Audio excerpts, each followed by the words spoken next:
That's for losers, man. I don't get involved in that stuff. But Angel Rashad Milligan rolling out. That's a good question.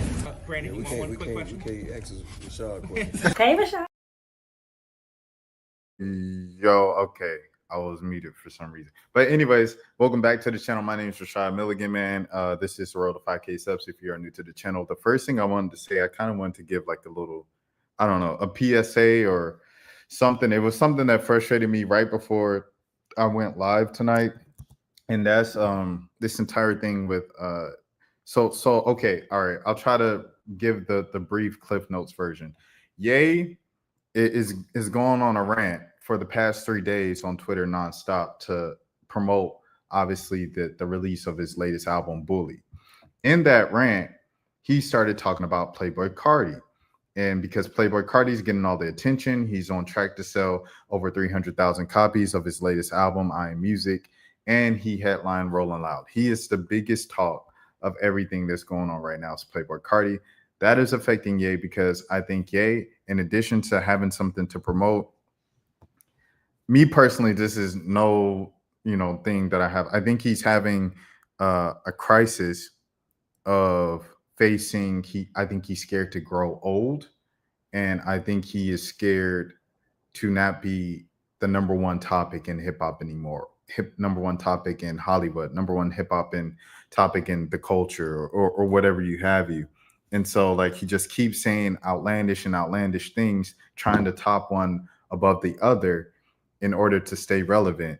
And it's like it's slowly slipping away from the people because it's like people just moved on to the next thing. Like people are moved on to Carti, people moved on to Kendrick. It's just something that I feel like other legends have kind of done a great job of just kind of accepting when it's like, okay, next generation, this and that. Like Jay-Z is not pressed to be talked about every day. Like if anything, Jay-Z is probably doesn't want to be talked about as much as he's already talked about because Jay-Z is kind of like the poster boy, I feel like, of conspiracy theories in Hollywood and Black Hollywood. And kind of, at least for me, like as a kid, like I grew up in the era of the YouTube conspiracy theories of Illuminati and everything like that. So it's like, I think Jay-Z hates being attached to all of those conspiracies and stuff like that. And he's okay with just being a respected legend in rap music and only popping out with one verse a year, one verse every 2 years, Kanye on the other, or Ye on the other hand, he can't handle it. So in the midst of that, he starts dissing and talking crazy about Playboi Carti and says Playboi Carti's a this, Playboi Carti's a that. And Carti comes on with just 2 words on Twitter and he says, Ye, Ed, shut the front door. And so then Ye comes back against Carti and says, Carti better watch his mouth. He mad about this, he mad about that.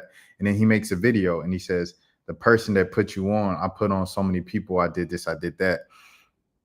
This is where I start feeling away. Because what was it?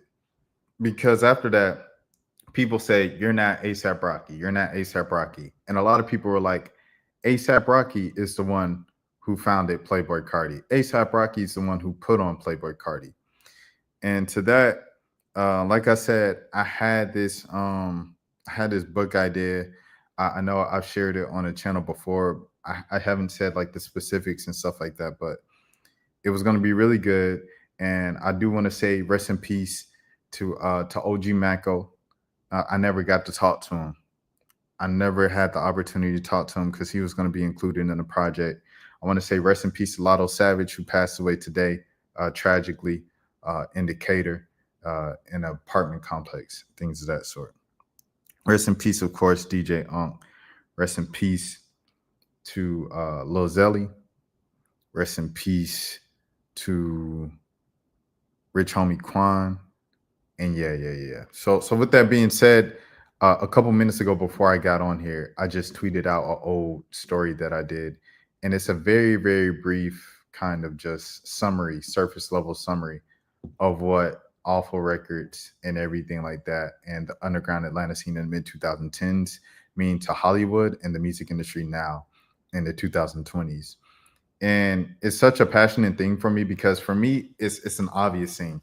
Like I always say, I went to school at Georgia State, so I lived in the Lofts dormitory, which is on Edgewood Avenue.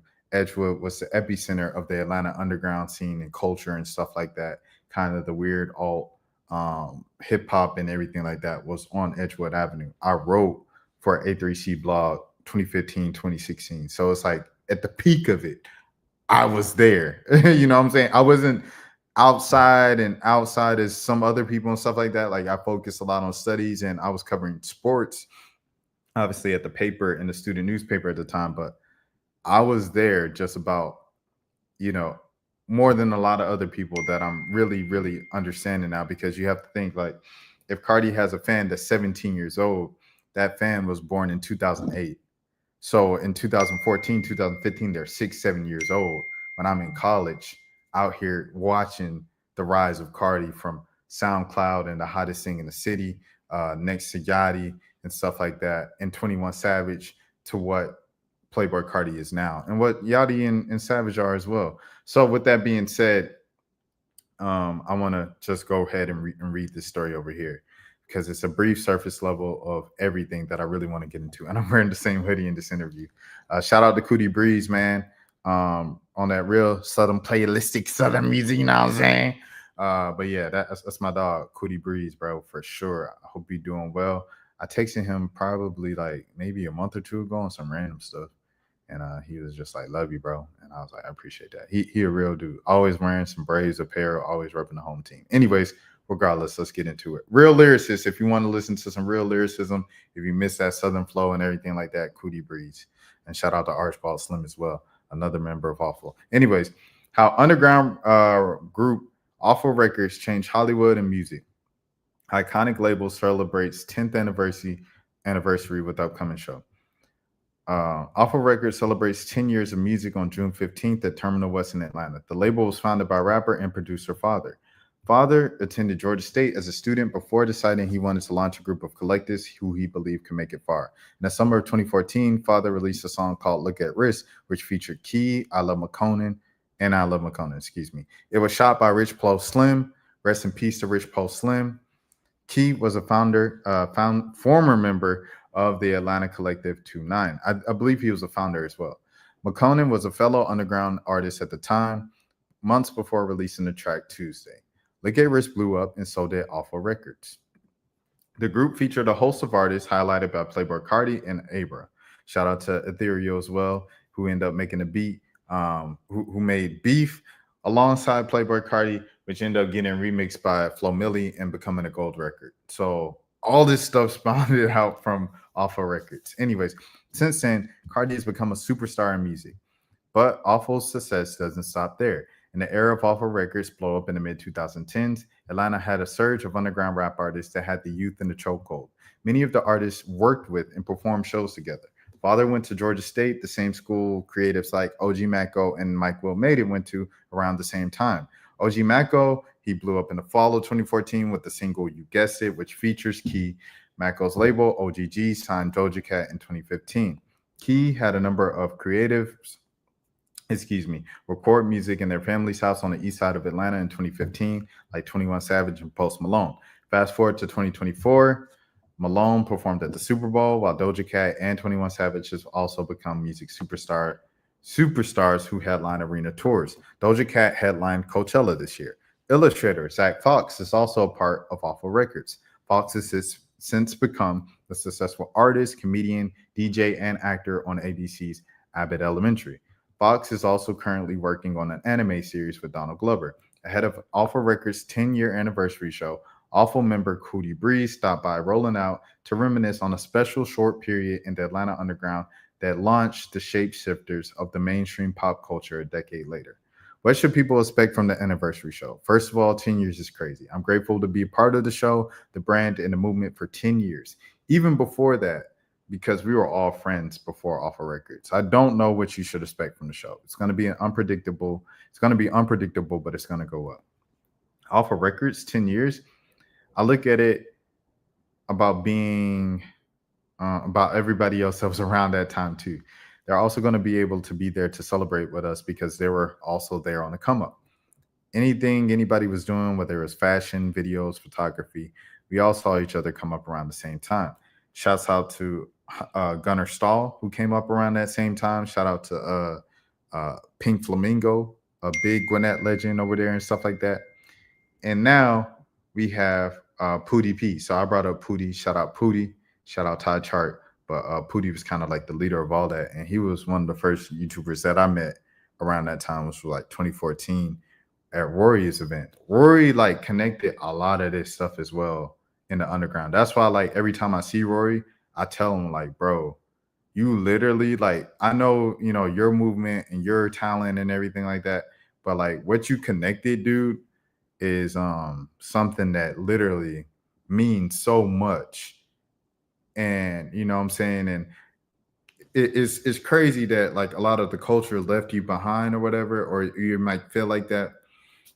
But you literally like I don't forget. I didn't forget. And since I didn't forget, and I have, you know what I'm saying, I'm in the media and stuff like that, I'm gonna continue to tell this story of Rory. I'm gonna continue to tell the story of Alpha Records. I'm gonna continue telling the story of Father and all of these other figures, because you know, while the rest of the world might moved on this and that and give the credit to somebody else, I was there. And I'm not gonna let you guys sit on the sidelines feeling like you aren't appreciated, because you are appreciated. You are the reasons that these superstars and the media and Hollywood and music looks like this. It's because of you and the efforts and the selfless things that you did to help other artists and help other creatives and create spaces for creatives. I met Pootie, like I said, at a Rory event in 2014. Then I seen him again a couple of weeks later, a couple of months later at Chance the Rapper show in Tabernacle. He's wearing all black. He had a book bag on. He's like, yo, I snuck in here. I just wear all black. And they let me through. And it was laughing and stuff like that. Pootie ends up blowing up on YouTube, doing pranks and stuff like that around Atlanta. Then he moves out to LA and becomes even a bigger YouTuber. And now he's like a huge deal, traveling across the world, doing all of these like extravagant videos and just ideas. His creativity is on a whole nother. He's one of the best when it comes to YouTube, just period. And comedic timing and just all of this stuff. So salute to Pootie P. But that spawned from the Atlanta underground scene of like just young people around that time in 2014, 2015, 2016. And I ended up running into Pootie a couple years ago in LA again. And he was like, yo, the heck? Because he didn't know who I was. And I was like, bro, we met at the Rory thing, and I seen you again at Chance the Rapper. He's like, oh, snap, bro, this been a long time. I said, yeah, I'm doing interviews now. And then Chark was there. He said, oh, yeah, he interviewed us in Atlanta. He said, oh, bro, the next time I come to Atlanta, we got to do an interview. I ain't get his number or nothing. I said, okay, bet, say that. Some Hollywood, I guess, stuff or whatever. He probably would have did it if I asked for his number, but I never did. So I never got the interview. But that's besides the point. I'm saying all this to say another shape-shifting, industry-shifting creative was born out of this period in the underground Atlanta scene, and they are all around each other at the same time, bro. And it's like, so I'm not gonna let the people who are at the head of that, you know, who might not be as lit as those other creatives and stuff like that, that they helped, you know, get a hand, bring a hand up and bring them on stage with Curtis Williams, 2-9, Reese LaFleur. I'm not gonna let those guys just feel like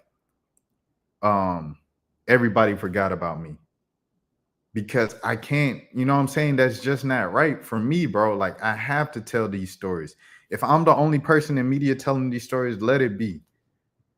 But I wasn't the only one around, and I wasn't even outside. Like I say, I'm not even an outside person, but I was outside enough to see who was popping and who was putting on who on stage.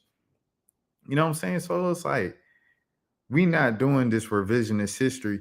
And this history, it's important because I'm already seeing it slipping away, bro. You know what I'm saying? Like, these kids, like I said, if you are 17 right now, you were born in 2008. In 2015, you were 7 years old. You had no clue what was going on Edgewood at 7 years old.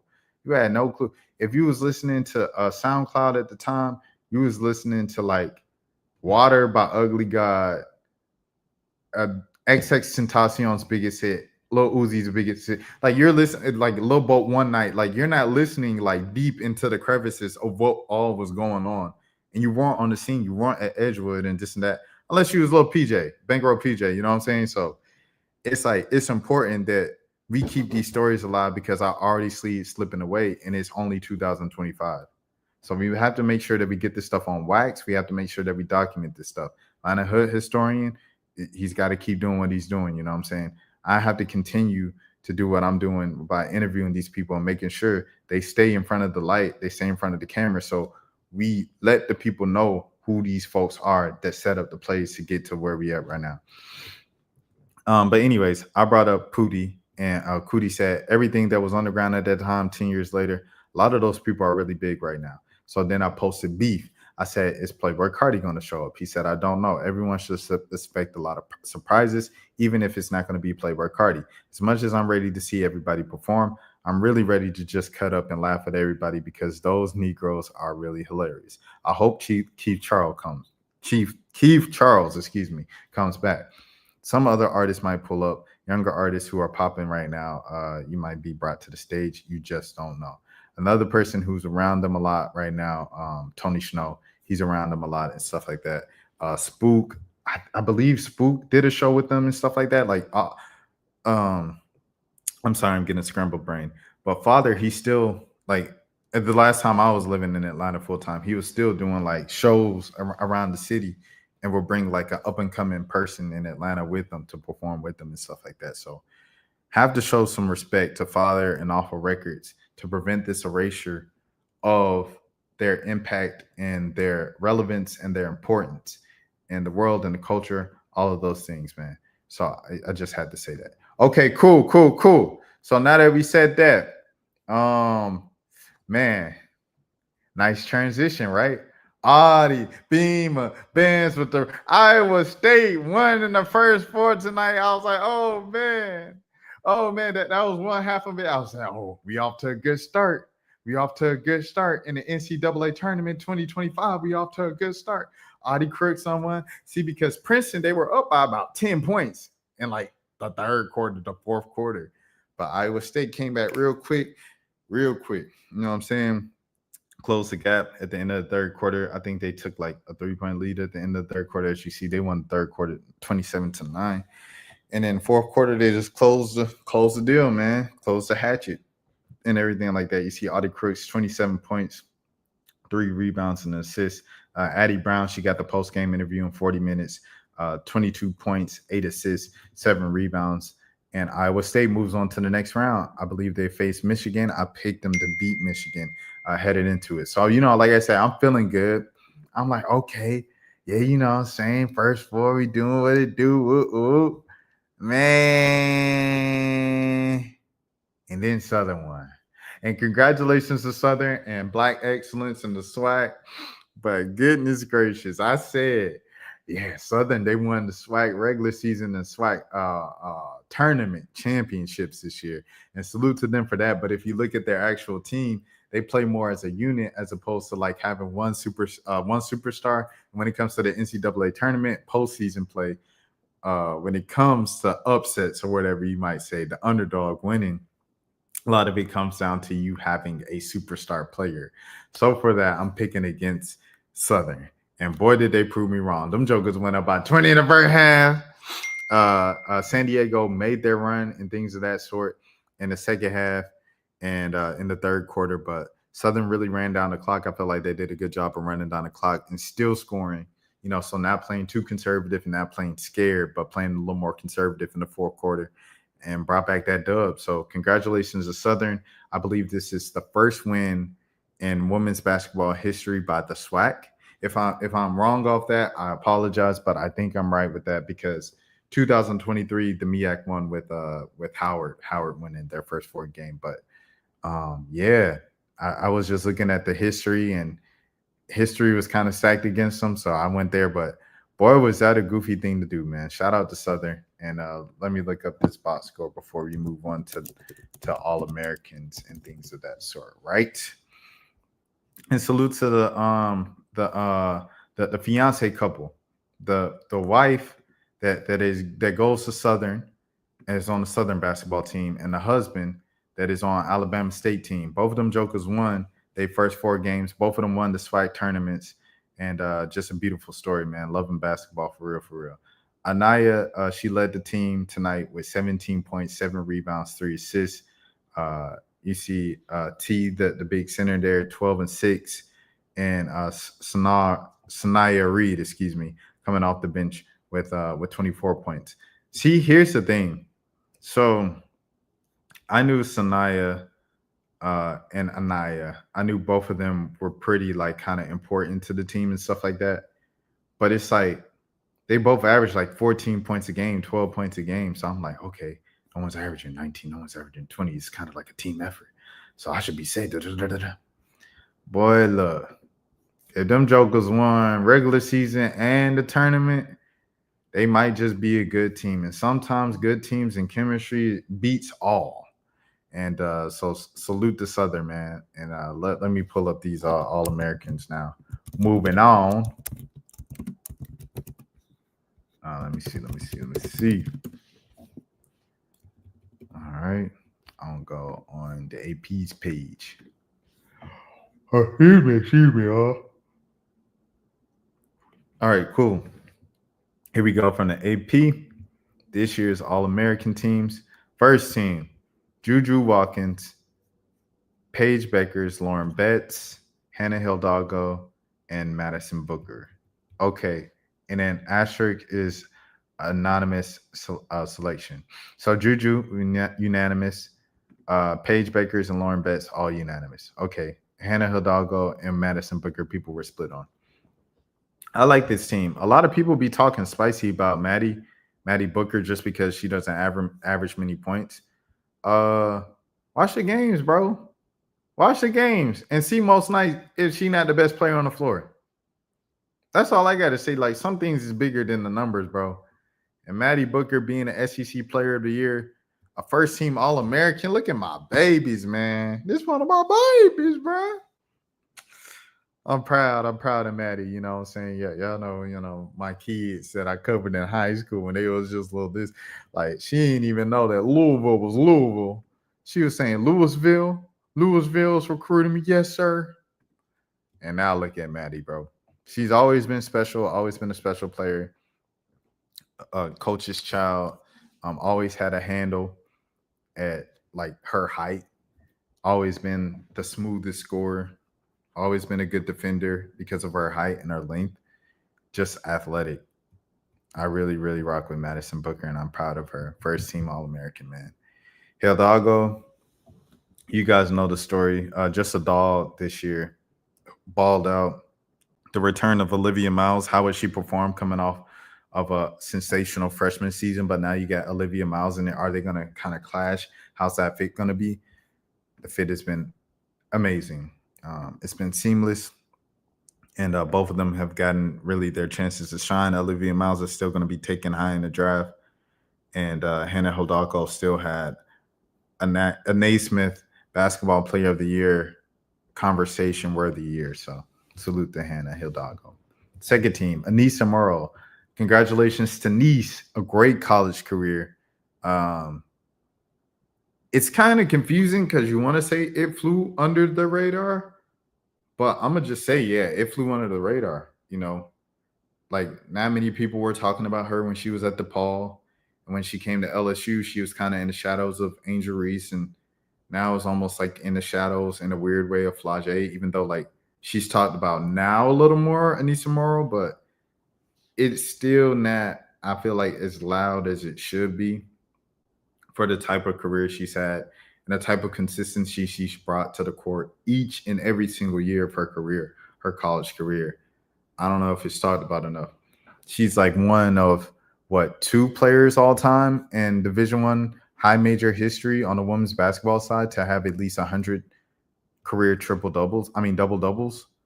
Like, impressive stuff here. Tania Latson, obviously league's leading scorer, nation's leading scorer. Crazy tough bucket to win the game, double pump, and UNC to beat the Tar Heels, beat Notre Dame this year as well. She's like that Westlake legend. She doesn't claim Atlanta, but I'll claim Atlanta for her. She real Atlanta hoop legend. Shout out to Raven Johnson. Shout out to Hollywood Crock Pot Johnson, her teammate as well. If you know, you know. And shouts out to the recruiting reporting legend that was reporting on them and was on the grounds back then, putting in that work, documenting history. Olivia Miles, man. Olivia Miles, like I just mentioned, and with the first team with Tannehill Doggo, Olivia Miles gets the second team. I can agree with that. Sarah Strong, as a freshman, second team All American. That's big for Sarah, but it's been a lot of nights where Sarah was the best player on the team for UConn. And you can't kind of deny that, you know what I'm saying? And Georgia Amore, good for Georgia Amore, a graduate student this year, transfer over from Virginia Tech, following her coach Kenny Brooks from Virginia Tech to Kentucky. And she just had a sensational season, bro. I'm not even gonna lie to you. She's had a sensational grad season and really rise her stock and national attention. Third team, Haley Van Lith. Hey, salute to HVL once again for her bounce back season at TCU. What she's done over there for the Horned Frogs for them and stuff like that. Really bouncing back and getting herself back on the map as well. Kiki Iriafen. Okay, this is because, like I said, I've been tough on USC. She's had some good games. She's had some games where it seems like it's all just juju. But look at these numbers, bro. She averaged 18 and 8 on nearly 50% shooting.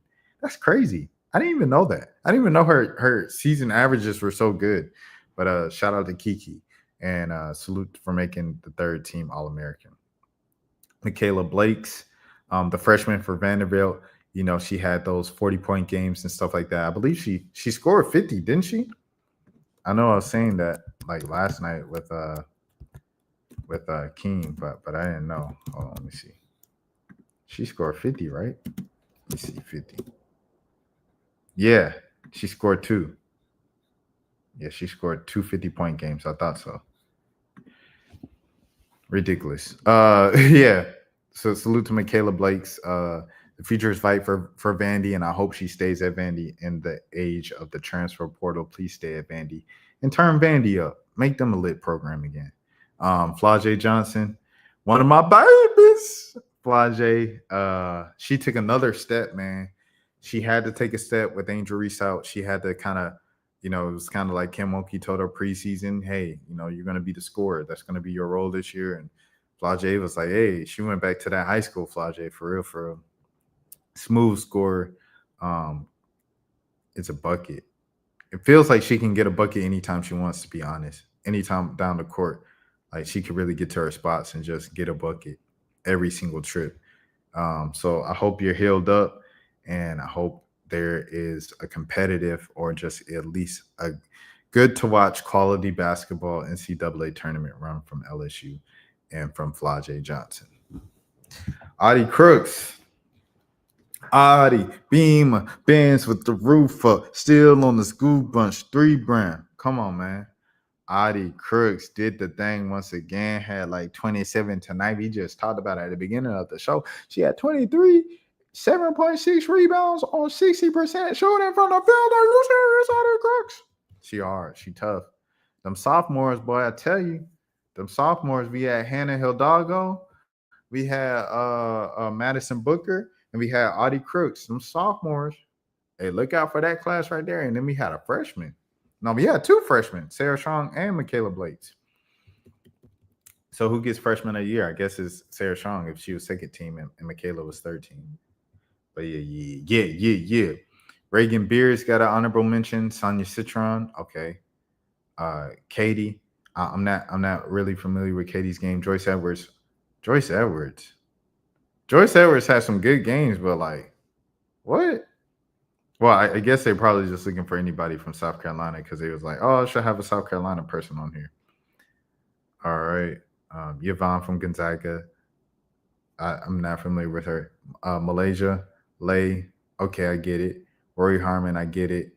Izzy from Arkansas, I get it. Zaya James from NC State, I get it. Dang, no one from NC State made it. Lauren Jensen from Creighton, not too familiar with her game. Taylor Jones from Texas, doesn't really pop out to me when I watch Texas. Chloe Kitts, South Carolina, I get it. Ioka Lee, Kansas State, of course I get it. That's one of my dogs. Cody McMahon, Ohio State, I get it. Tahina Papau, I get it. South Carolina. Sedona Prince, TCU, I get it. JJ Crenelly, for sure, a bucket. West Virginia, I get it. Kiki Rice, UCLA, I get it. Cheyenne Sellers, Maryland, a dog, I get it. Serena Sundell from Kansas State, I get it.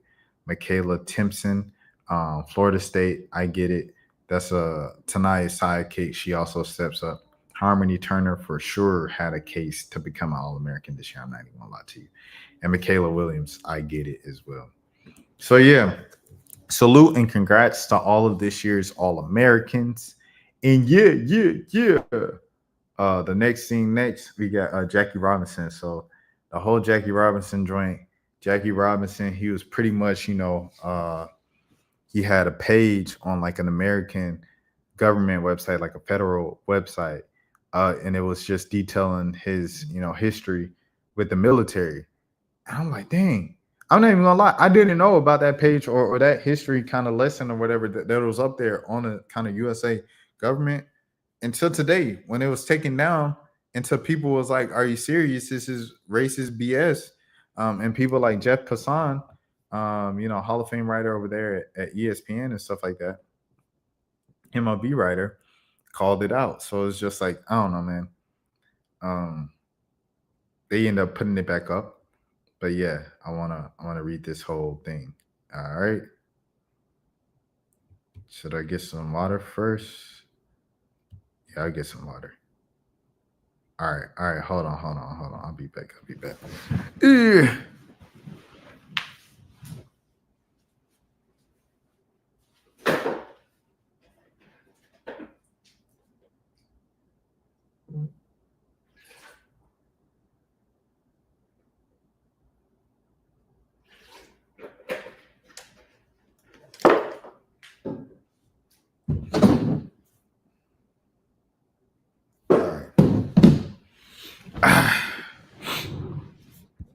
All right, cool.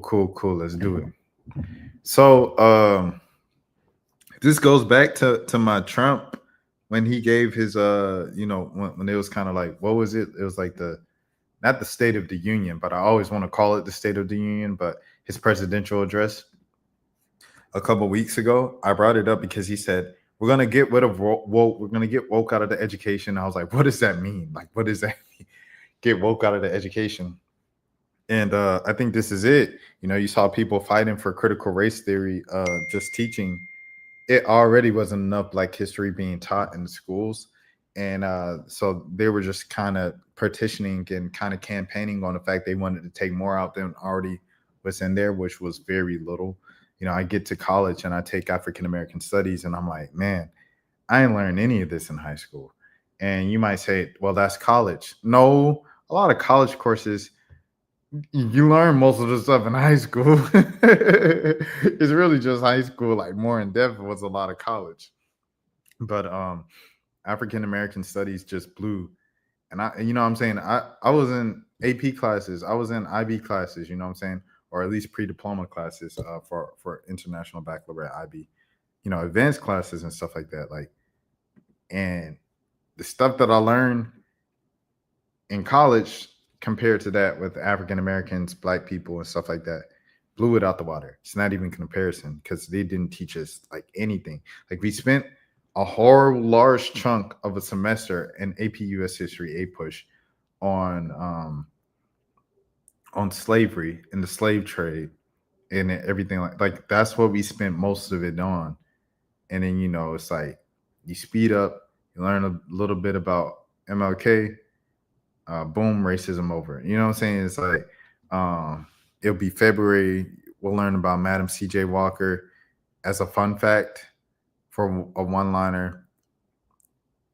Maybe a couple other figures like Jackie Robinson. You know what I'm saying? Like the basic Black History Month figures. It's not anything beyond that. And that's just kind of what I grew up with. I learned a lot more from my dad outside of school. And then college African American studies was just a whole nother world. Like, to know how powerful Black people have always been before racism, to know that they believed in God before slavery. I said before racism, before slavery. To know they believed in God before slavery. All of these things are things that I learned. and African American Studies in college. With that being said, here we go. Jeff Hassan.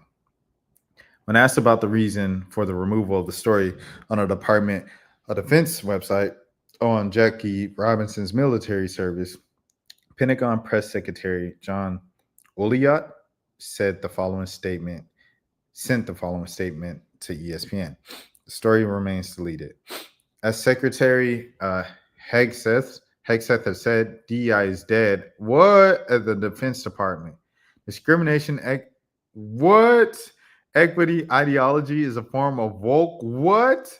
Cultural Marxism that has no place in our military. It divides the force, erodes unit cohesion, and interferes with the service's core warfighting mission. We are pleased by the rapid compliance across the department with directive removing DEI content from all platforms. In the rare cases that content is removed, either deliberately or by mistake, that is out of the clearly outlined scope of the directive. We instruct the components and they correct the content accordingly. What? Bro. Xavier Sanchez. Pete Hegseth is a clown for this. Jackie Robinson is American hero. He was not just a talented athlete, but also fought for this country. Few can say they have done that. Pete, he stood on that. He said, no woke, bro. Bro, what? What is on his page? Judge blocks. We are appealing the decision and we will win. Yo, this is crazy. So this junk just be going on? Bro, this is crazy. I ain't even gonna lie. Like I'm legit, like, just like, wow. This is wow. That's really what they said, bro.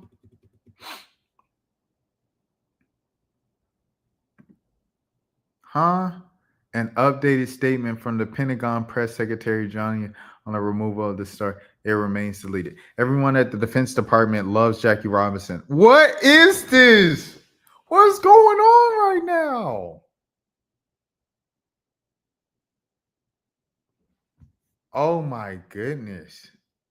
This is supposed to be the White House. This is supposed to be like the federal government. This is supposed to be, huh? This is supposed to be like the state of class, especially with simple things like public statements, especially with things like PSAs. It's supposed to be, we love blah, blah, blah, blah.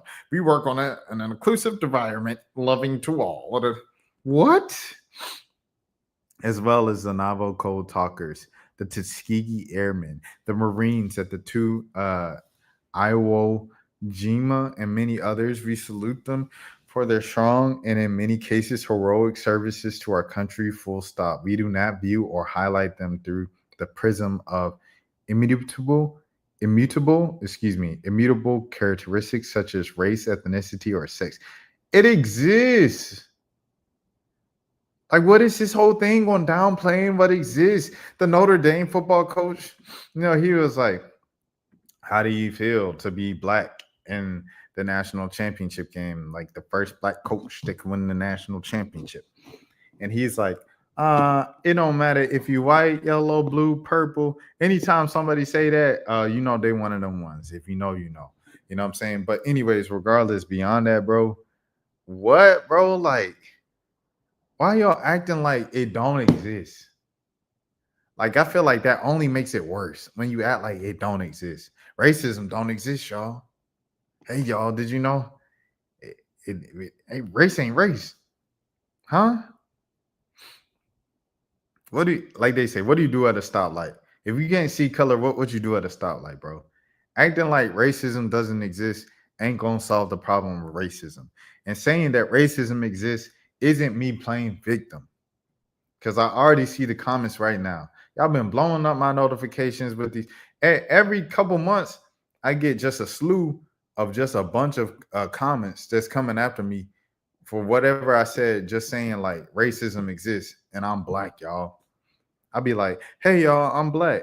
They'd be like, oh, you such a victim. Oh, always waiting for a handout with your fried chicken and your food stamps, you monkey. And I'm like, hey, hold on, man. I just said that I think like Angel Reese has had a good rookie season. What are we doing? We do not view or highlight them through the prism of immutable characteristics such as race, ethnicity, or sex. We do only so by recognizing their patriotism and dedication to the work. Okay, so how about a very great American athlete also served in the military? Is that not good enough? Like, how many of the athletes as good as Jackie Robinson or above Jackie Robinson? This is a multi-sport athlete. Now we're talking about a guy at UCLA was one of them ones, a football star, you know what I'm saying? A baseball star, one of the greatest players in Negro League history, then got called up to the Major League Baseball, was booed and thrown. Like the system said, how do you exactly tell the Jackie Robinson story without mentioning race? Why was he booed? Why did he receive threats, unalive threats, you know what I'm saying, on the road and everything like that at home for being the first black player in Major League Baseball? What are we doing? It's going to be so big. We're going to build a wall in China. Anyway, okay, we do so only by recognizing their patriotism and dedication to the warfighting mission, like every other American who has worn the uniform. Those Americans didn't play in Major League Baseball. They weren't two-sport athletes, two-sport stars at UCLA, one of the more storied athletic programs in collegiate American history. Like, what are we talking about? DEI, discriminatory equity ideology, does the opposite. It divides the. What does that have to do with talking about black people, bro? He said we're gonna get the woke out of the education. What woke? You already don't talk about black people enough, bro. Like, I took courses on African American studies, bro. Multiple courses on African American studies in college. And I still don't know much about black folks. I'm talking, and we only been here 400 years in America, bro. And you got people like, with the YouTube, with the channels and stuff like that, saying that some black people might be black Native Americans. We might be, you know what I'm saying? I don't even know my lineage, dog. I'm like most black people. I don't know my lineage. I don't know where my people came from. I don't know if I'm Native American or if I came from Kenya or if I came from, you know what I'm saying? I don't know, bro. I do not know. My last name is Milligan. St. Patrick's Day just passed 2 days ago. Probably Irish. It's an Irish last name. Milligan's an Irish last name. Slave master's name, bro. Like, they own my dad's family, bro. Like, you know what I'm saying? It's already not enough out there. I don't know. So I'm saying, like, I already don't know. I'll already have to scrounge and scrape and fight for the information that's out there right now, the little bit of information that's out right. And you're trying to take that away for what, bro? Saying racism doesn't exist doesn't get rid of the problem of racism. Because everybody who says racism doesn't exist probably moves like a racist. Oh, we really getting this started now. Y'all really gonna call me a monkey and tell me to tap dance for my little food stamps right now.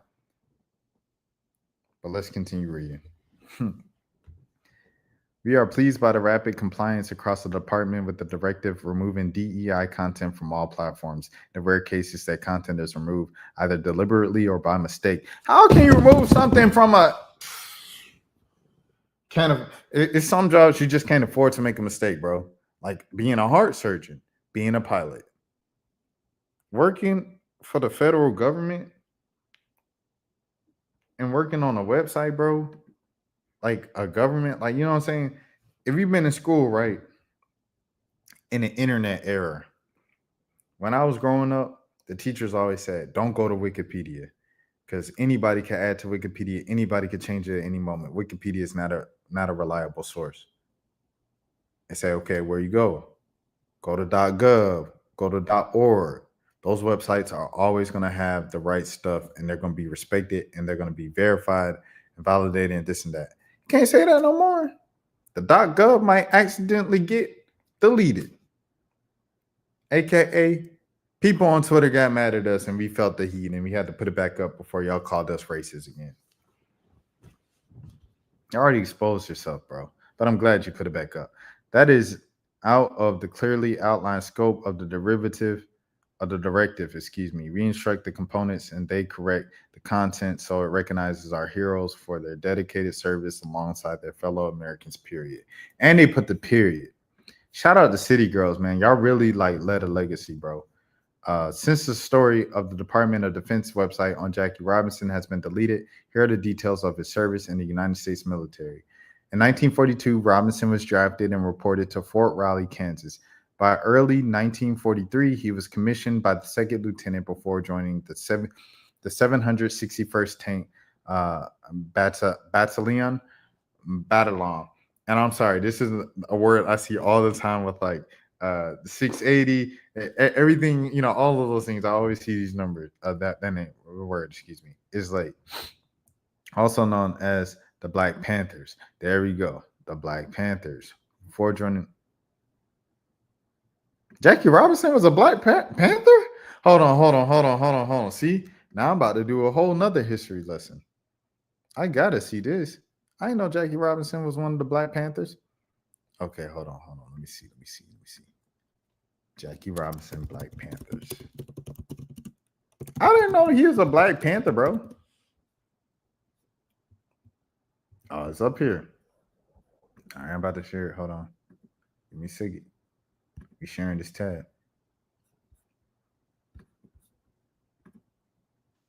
The man who broke the color line of baseball, the first black man to be inducted into the Baseball Hall of Fame, was a Black Panther? No, not those Black Panthers, but the 761st Tank Battalion of the United States Army. Known to a few, but in today's world, taught to little, Jackie was a second lieutenant in the U.S. Army. He served with the Black Panthers preparing to fight the Germans, but all that came to an end when Jackie was court-martialed for not moving to the back of a desegregated military bus in 1944. This would be the end of Jackie's time with the Black Panthers and the battalion. He would later go on to testify for 4.5 hours and be acquitted of all charges. Following his discharge from the military, Jackie looked to baseball, where he was already a star, and the rest is history. A brave man's fate intertwined with those of the 761st Battalion, both demolishing the color barrier in their respective spaces. The man who broke the color line of baseball, the first black man to be inducted into the Baseball Hall of Fame, was a Black Panther? No, not those Black Panthers, but the 761st Tank Battalion of the United States Army. Known to a few, but in today's world, taught to little, Jackie was a second lieutenant in the U.S. Army. He served with the Black Panthers preparing to fight the Germans, but all that came to an end when Jackie was court-martialed for not moving to the back of a desegregated military bus in 1944. This would be the end of Jackie's time with the Black Panthers and the battalion. He would later go on to testify. That's crazy, bro. Bro, that's crazy, dude. A year later, after Robinson boarded an army bus, the driver asked him to retreat to the back. Robinson refused more than a decade before Rosa Parks. Wow. Robinson was court-martialed and later acquitted. He spent the rest of his military service back at Camp Breckenridge, where he coached the Army's athletics. He coached? He was honorably discharged in 1944. Bro, what?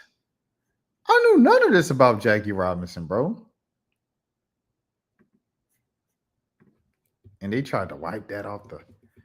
Jeez Louise.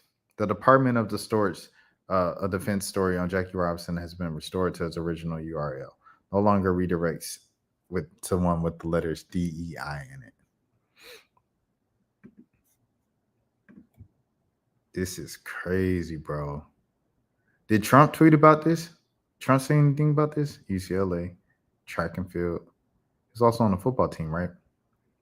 Let me see.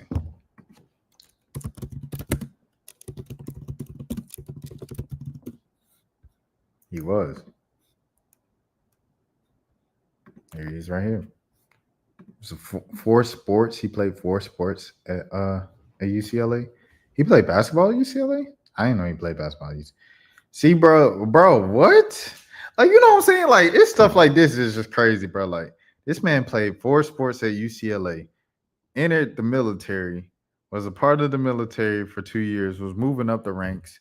They demoted him and punished him after he wouldn't move to the back of the bus. So then he went and coached Navy for the last couple of years until he was honorably discharged. Then he went on to focus on his his Negro League career before becoming the first black man to break the color barrier in baseball, and then becoming the first black man to be inducted into the pro baseball. Are you serious? He did that, and he did that in one. He did that in one. You know what I'm saying? He did that in one lifetime, bro. That is ridiculous, dude. Shout out to Jackie Robinson, bro. Now is a good time to tell the story to remind anybody that the Negro Leagues Baseball Museum is in Kansas City. It exists to tell a deeply important American study, one that is ultimately about triumph. Our history, good or bad, is all we have. Learning it is our duty. 100%, Jeff. And I know about the Negro League Museum in Kansas City because I got some folks in Kansas City, or I got some folks in Kansas that talk about the Negro League Museum all the time and stuff like that. I need to go check it out. Women's basketball Hall of Fame as well in Knoxville. I got to go check it out someday. These are all things that I kind of need to hit, just I feel like as a responsible sports journalist and stuff like that. But yeah, geez Louise, man, what a story. Okay, shout out Jackie Robinson. And there's a clip of Jackie Robinson talking to that somebody had that I wanted to pull up. I'll look at. It's my first time looking at it. White Americans have their head. I think most white Americans have their head in the sand in terms of race relations. White America is saying law and order. You've got to abide by it. But in their hearts, law and order means simply holding black men down. Man, Jackie Robinson did not. He didn't hold back, bro. You see him right there. You see him right there. I think his wife is still living too. His wife is still living, bro. Miss Rachel Robinson. She's 102 years old, bro. She shows up every year at the beginning of the year in April when Major League Baseball does Jackie Robinson Day. She shows up every year on the field, bro. At 101, she did it. She did it last year too. Let me see. 2024. She on the field, bro. Here she is, 2024. At the age of 104. 104. At an age of 101, bro. Like, it's crazy. This is crazy, dude. This is crazy, dude. Shout out to Miss Rachel Robinson, I believe her name is, right? Rachel Robinson, man. Salute to the great Rachel Robinson, bro. Shout out to Jackie Robinson once again. Dude, like, people say it's levels to this stuff. It's levels to this stuff, bro. It's levels to this stuff.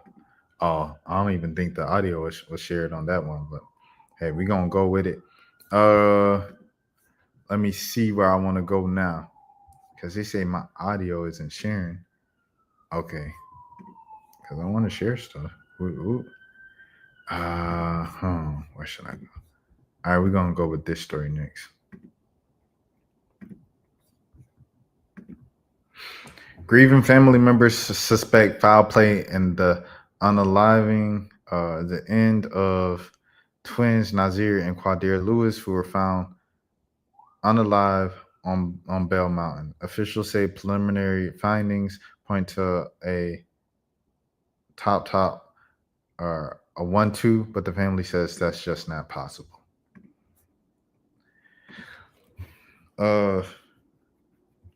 Rest in peace to the Marietta twins. You know what I'm saying? My dogs who passed away a few years ago. Twin brothers Quadir Malik Lewis and Nazir Rahim Lewis were found unalive earlier this month by a hiker on Bell Mountain in what authorities are calling a 1-2.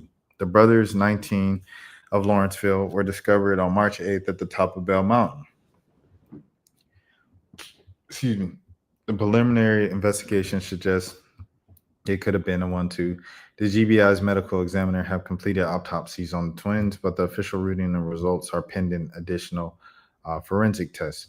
What they're saying, according to the post on GoFundMe by the twins' aunts, the young men would have never done that.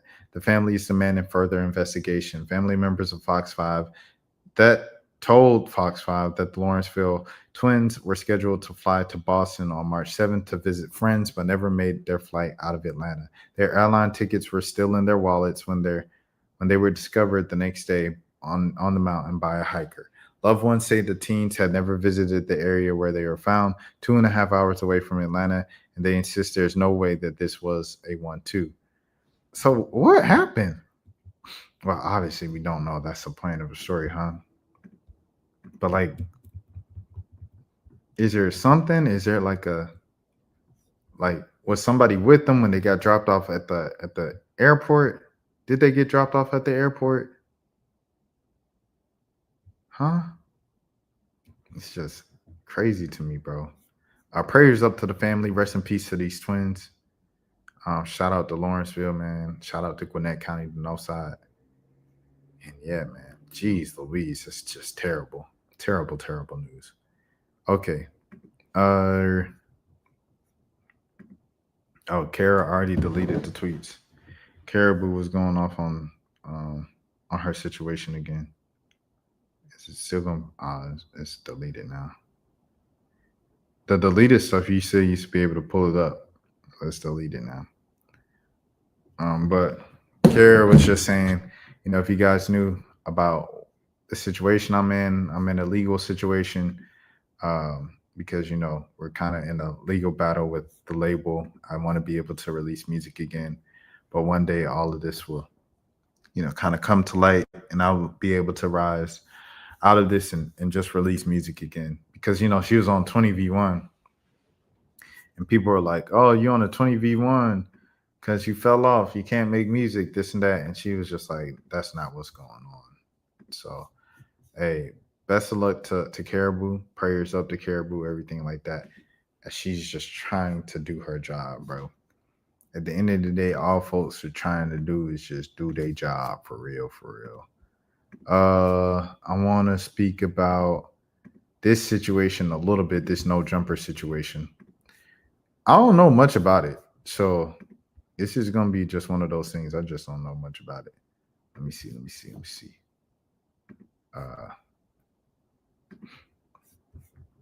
Is the audio working now? Let me see.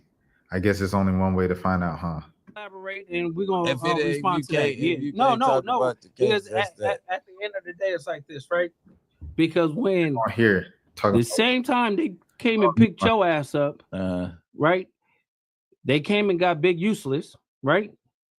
And then they rolled on me. Yeah. So you already know the answer. I don't know that they wrote on you. Come on, I'm telling cuz. you. I'm saying We dealing with this two separate times. Okay, I hear you. Okay, I wait, hear wait, you. hold on. You're talking. No, you look to them. Okay, so listen. You can't just say what, you know. Okay, You no. have to- So this is a couple of years ago, right? yeah. Brick Baby hit me.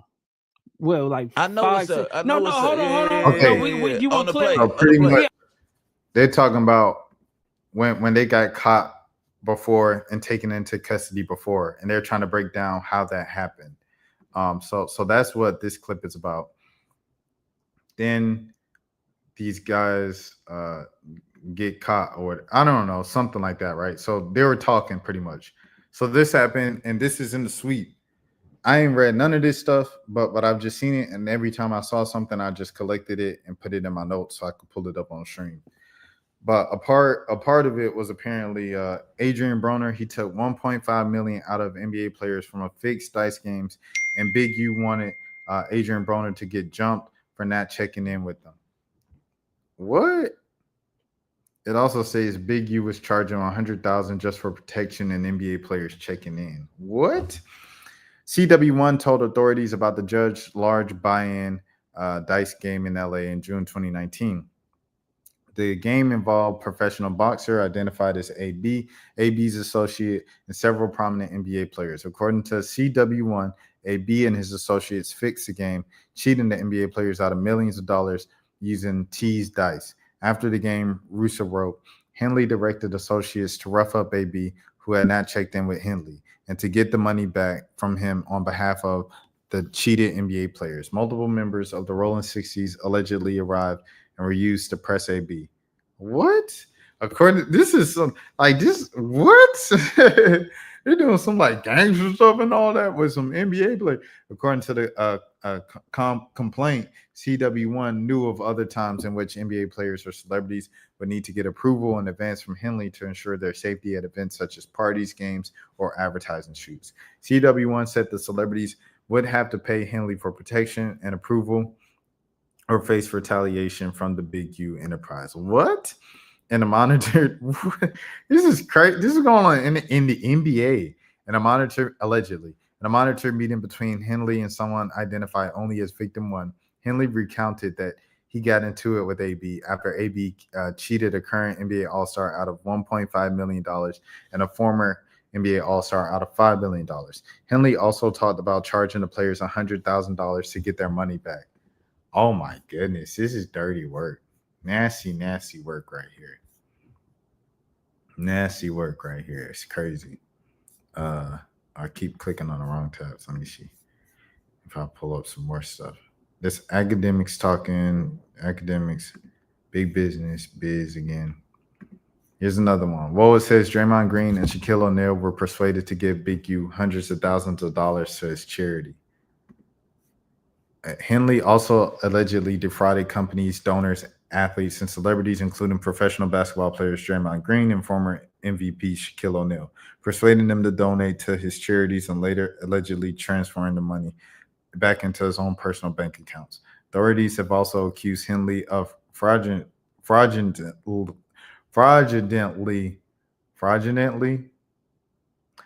obtaining funding from the gang reduction and youth development programs overseen by the LA Mayor's office. Henley previously served 13 years in prison after trying to rob an undercover sheriff deputies of 33 pounds of cocaine in 1991. His son is the linebacker for the Los Angeles Chargers. He said, they used to call me crazy. This is what? Shaq used to run with the Crips out in LA back in the day. And he used to let them rob other NBA players all the time, which is why a lot of his peers don't mess with him to this day. Even more crazier is that he ended up testifying against him later in court. Wow. Wow. I hear some crazy stuff about Shaq, like, I ain't even gonna say it. But the stuff that I heard about Shaq that's like off the field and stuff like that, off the court and everything, all that stuff I learned through Twitter. So it's like like a lot of this stuff is starting to like kind of add up and stuff. I don't know, man. Craziness. But anyways, big. This is my last video before I turn myself in. I'm with my family. Talk to my sons. I talk to everybody, man. I'm just saying, going to deal with this fight, see what it is. I just want y'all to know, all this stuff is quagmire. Shit's all bullcrap. I just need y'all prayers. Need y'all to, I don't even know what to say. I'm 21 years, I've elevated my family, come back, sit in here and write and do what I need to do until I can come back home. People are supposed to help me. I hope you help me. If you can't, you don't worry about it. A lot of stuff y'all hearing is straight trash. And I appreciate the love and I appreciate people who've been helping me. I don't know. It's hard helping black people and not being hunted for doing it.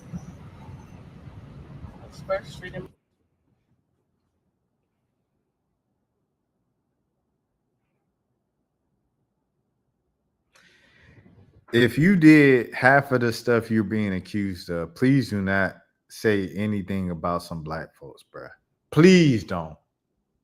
Please don't.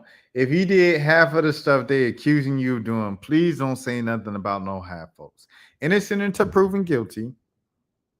However, at the same time, the way these things are looking and the way that the things that you said on the pod leading up to it is crazy, bro. Like the stuff that, you know what I'm saying?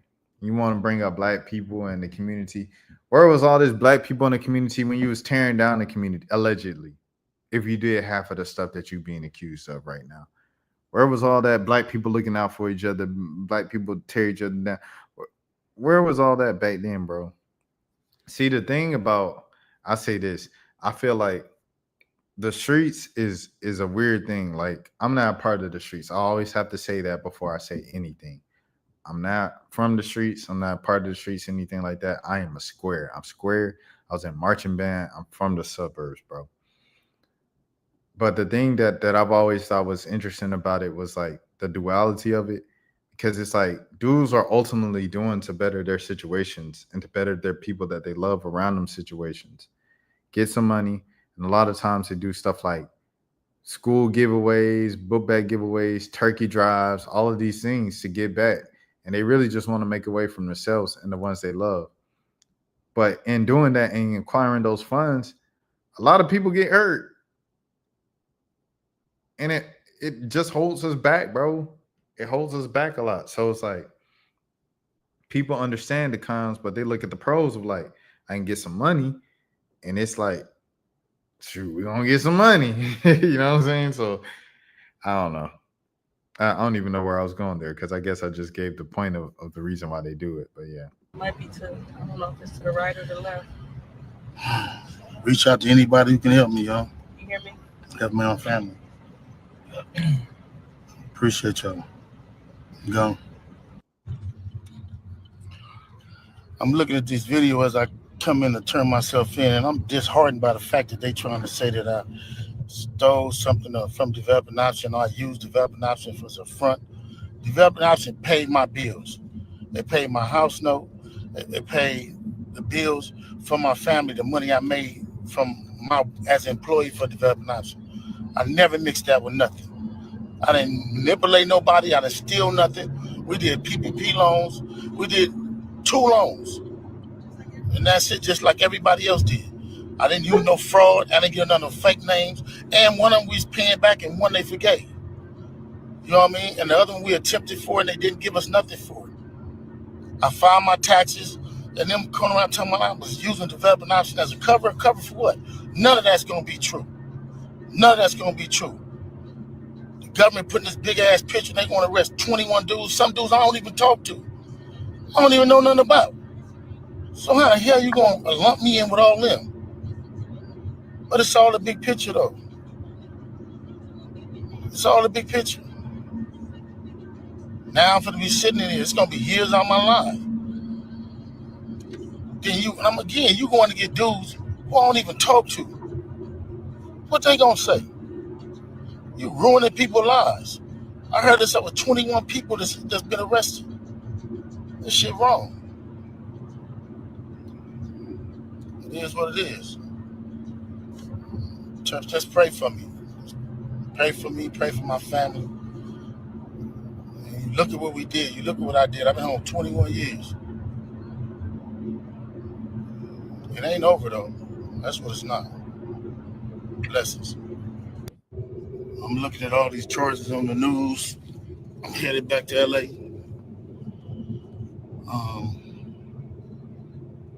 And then I'm looking at the people they arrested. How you gonna go arrest people that I don't even talk to? That's a built-in liar right there. You know what I mean? So is that how they gonna work the case? Everybody know I don't fuck with Kenny. Everybody know I don't fuck with Brick Baby. So if you want to arrest certain dudes, and put them next to me, them is the dudes you gonna have to call themselves turning against me. Well, ain't no turning against me. I ain't going for that. You might as well go get 600 and whack.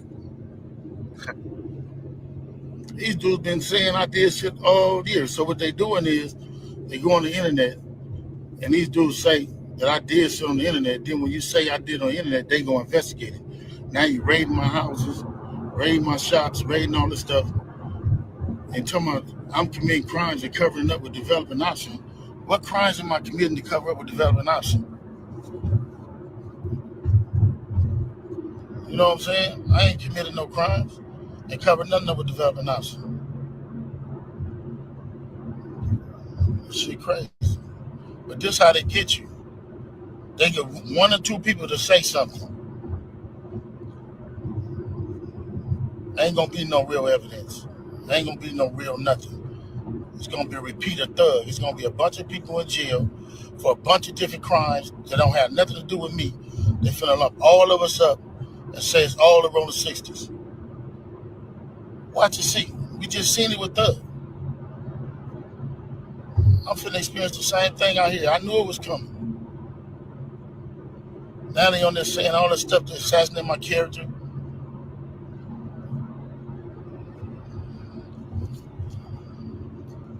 All right, man. Just pray for me. And again, they can do any one of us. It ain't nobody safe with these dudes. If these dudes feel like want you, how they going around talking about somebody's gonna raid my house before my house get raided? How they there with the police? And y'all sitting there following them. Everybody is a part of them shows, and 100 shows, and all them shows. And y'all need to, everybody who following them, promoting them, anything. Y'all wrong. Y'all ain't black. And y'all show ain't for our people. They can put charges against anybody. Why you go on the shows? Is this? Hold on. Let me see. Let me make sure I'm getting this right.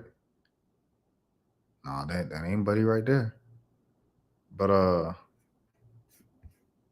I don't get why folks go on them shows. Be like, yo, the people on them shows is rats. They informants. They working with you putting your business on Front Street and giving them evidence and things to use in court. Like, but you decided to go on the show. So this is gonna probably be my last video. I'm gonna go turn myself in to see what's going on. They talking about I'm a fugitive. So they just raided all my houses. 600 was actually with the police when they raided my house. He's actually got video and footage of it. So y'all know what y'all dealing with. And I just want to say this to y'all. When they raided my houses and my property, it was asking about whack, loose cannon, 600, and this internet stuff. All of y'all filed. All y'all who be sending shit around the internet, all y'all who be promoting and listening to what these niggas saying, all y'all giving these likes and hidden likes, all y'all supporting this. All y'all guilty of this fuck shit. If you have something against a black man, you should handle it with a black man in the streets.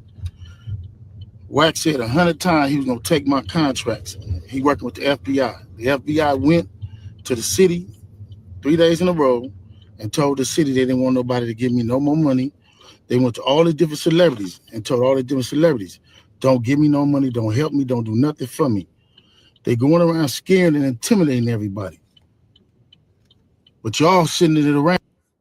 By the way, he said don't speak on any of that stuff. Big U interview. This is one that we watching right now. DJ Vlad interview 6 years ago. Almost 3.5 million views. A month ago, an hour and a half, 28,000 views. This one was crazy. I ain't even gonna hold you. NoJumper posting this. If this don't tell y'all, you know what I'm saying, what's going, bro? Come on, dude. Come on, dude. He hires these people to talk about the stuff on the podcast because it's entertaining. Like, it's like the dudes that do the inside so-and-so's most dangerous hood. They do the videos and then they kind of like do a jump scare when someone rides by and might like act like they about to do something they don't. They go, they clip it, put it at the beginning of the video, and they kind of like, hey, I'm just a stupid white boy doing this video in the most dangerous part of insert city. And you know, the whole thing is like they make a mockery of it. They see this as a circus, they see it as, you know what I'm saying?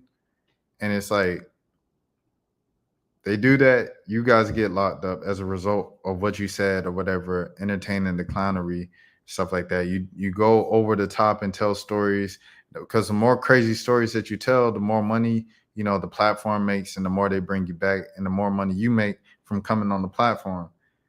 You do all of that, They lock you all up. And what does he do? It's the same thing with Vlad, right?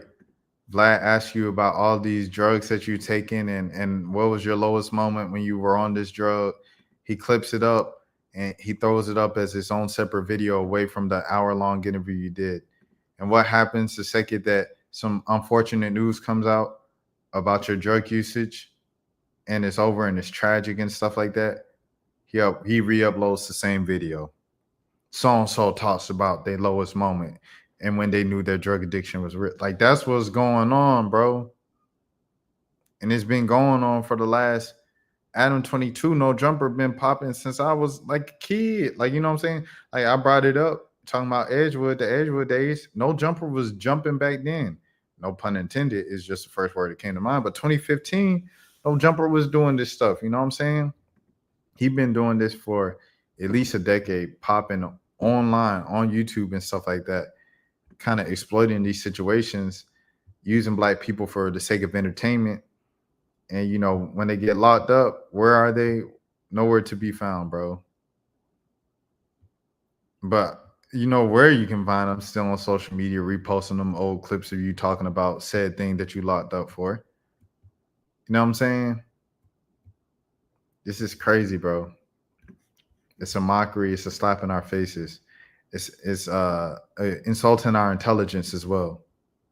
You know what I'm saying? So if people want to keep going for it, if you want to keep going on Vlad, if you want to keep going on Adam 22 for these things or whatever, go ahead. Getting people in trouble. Like, y'all don't understand what the FBI do to black men who try to help their community. I ain't been nothing but a help to our community. But I guess it is what it is. This the price of being black and trying to help somebody, trying to help your community and do what you can. You're just guilty because somebody else don't like you and then go on the internet and do what the fuck they want. This is not the price of being black and trying to help the community.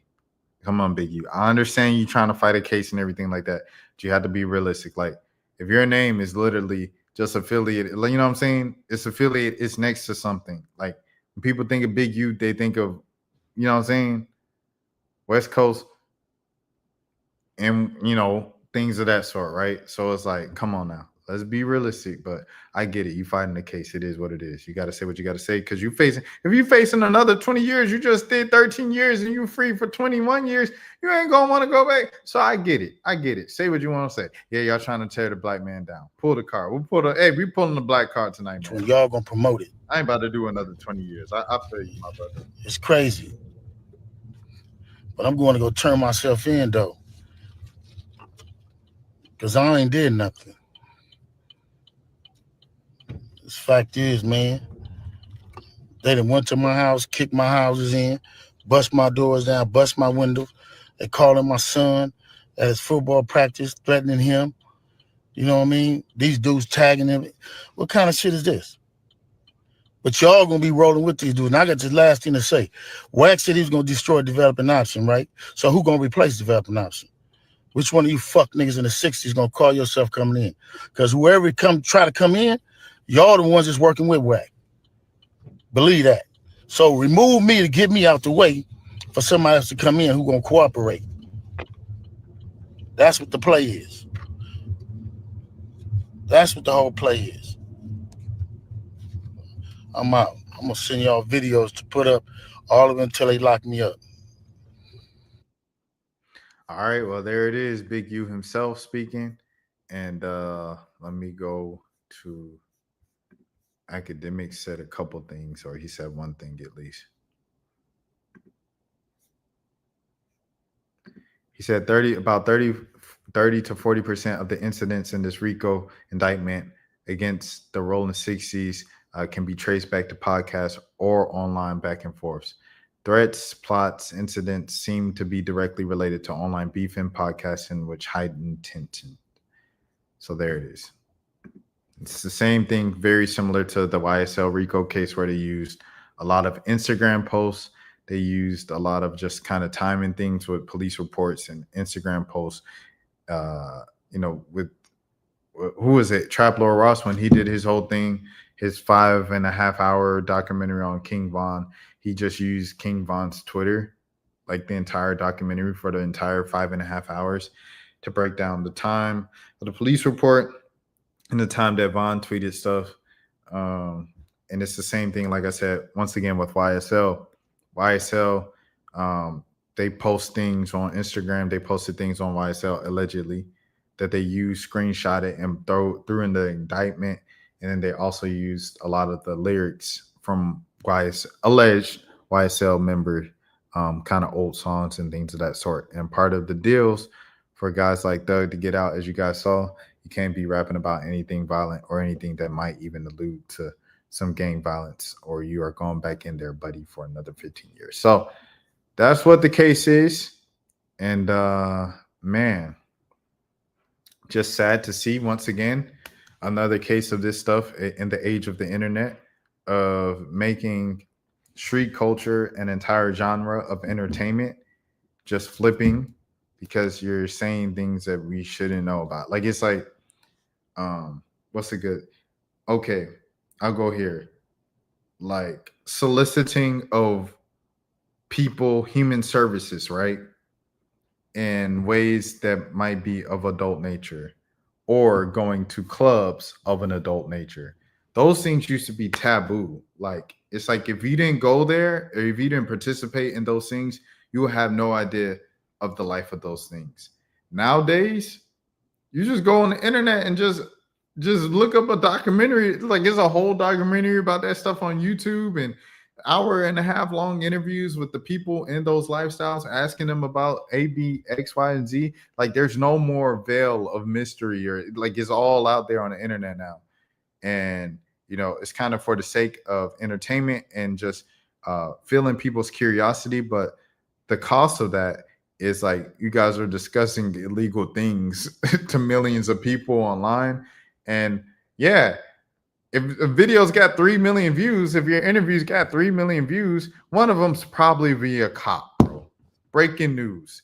If you got 3 million views on a video that's an hour-and-a-half long, one of those views is probably an officer watching the stuff. So y'all just be mindful of the digital footprint.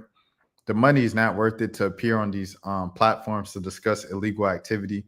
You know what I'm saying? It's just not worth it. So that's all I have to say with that. And yeah, bro, we'll see what happens in the future. I don't know how much I'm gonna be following this case, because like I said, I'm not no street dude, so I don't want to get too close to street stuff. But as always, my name is Rashad Milligan. This is the road to 5K subs. You guys please take care of yourselves and have a great night. Peace. That's for losers, man. I don't get involved in that stuff, but Angel Rashad Milligan rolling out. That's a good question. Brandon, we can't ask Rashad a question. Hey, Rashad.